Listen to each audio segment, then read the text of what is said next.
حضرت عائشہ رضی اللہ تعالی عنہا سے روایت ہے کہ ایک یہودی عورت ان کے پاس آئی تو اس نے عذاب قبر کا ذکر کیا اور ان سے کہا اللہ آپ کو عذاب قبر سے بچائے۔ حضرت عائشہ رضی اللہ تعالی عنہا نے عذاب قبر کے بارے میں رسول اللہ صلی اللہ علیہ وآلہ وسلم سے دریافت کیا تو آپ صلی اللہ علیہ وآلہ وسلم نے فرمایا ہاں عذاب قبر ہے۔ حضرت عائشہ رضی اللہ تعالی عنہا بیان کرتی ہیں میں نے دیکھا کہ آپ صلی اللہ علیہ وآلہ وسلم اس کے بعد جب بھی نماز پڑھتے تو عذاب قبر سے اللہ کی پناہ طلب کرتے۔ مشکوٰۃ المصابیح حدیث نمبر 128۔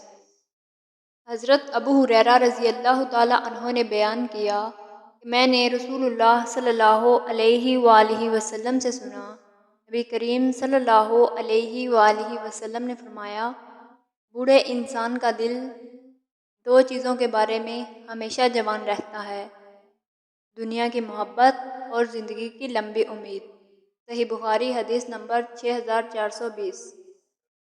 حضرت انس رضی اللہ تعالی عنہ بیان کرتے ہیں رسول اللہ صلی اللہ علیہ وآلہ وسلم نے فرمایا تم میں سے کوئی شخص اس وقت تک مومن نہیں ہو سکتا جب تک میں اسے اس کے والد اور اس کے اولاد اور تمام لوگوں سے زیادہ محبوب نہ ہو جاؤں۔ مشکوٰۃ المصابیح حدیث نمبر 7۔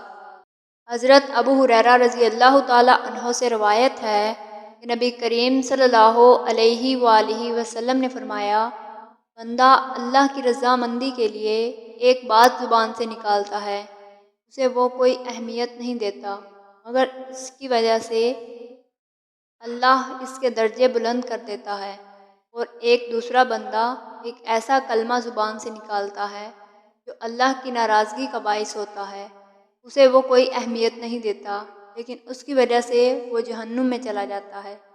صحیح بخاری حدیث نمبر 6478۔